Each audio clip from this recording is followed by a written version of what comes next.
The following program is video supplemental instruction. VSI is brought to you by the Teaching Center, UF's Learning Support Center, www.teachingcenter.ufl.edu. Alright, number 9. A cart loaded with sand slides along a horizontal frictionless track. As the cart moves, sand trickles out at a constant rate through a hole in the back of the cart. The speed of the cart will blank. We'll give you a bunch of different options, remaining the same, decreasing or increasing at a constant rate, decreasing or increasing at a variable rate. So, we have our cart,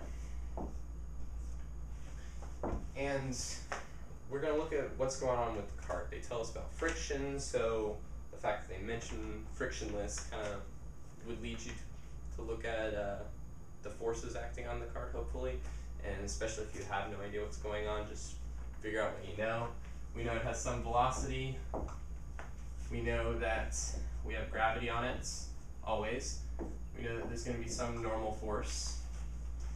We know in this situation the normal force equals the force of gravity because there's nothing else acting in the vertical and it's not moving in the vertical.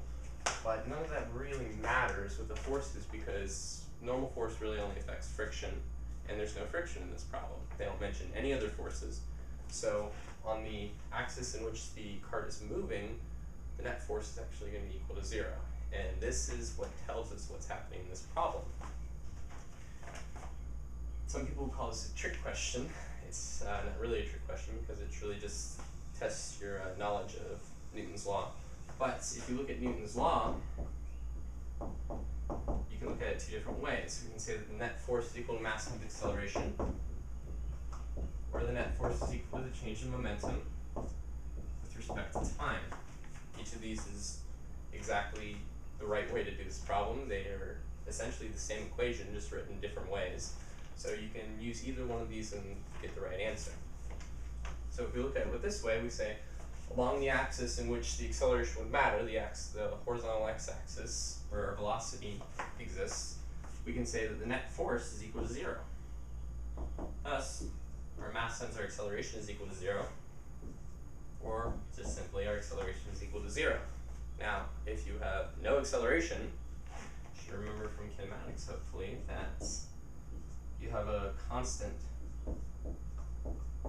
velocity.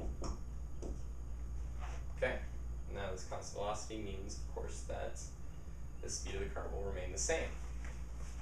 Now, if you look at it this way, you can say still no net force means our change in momentum with respect to time is going to be equal to 0. So I'm just going to write this in a slightly more friendly way. So if we know there's no change in momentum with respect to time, we know there's no change in momentum at all, and we can say that P, our final momentum minus our initial momentum is equal to 0, or simply that our final momentum is equal to our initial momentum. Now, to expand that a little bit more, we can say that mass times initial velocity must be equal to mass times final velocity, or dividing through by the mass, which would be the same because it's the same particle, our initial velocity must be equal to our final velocity. Now, both of these approaches lead us to the same conclusion, that our velocity remains the same.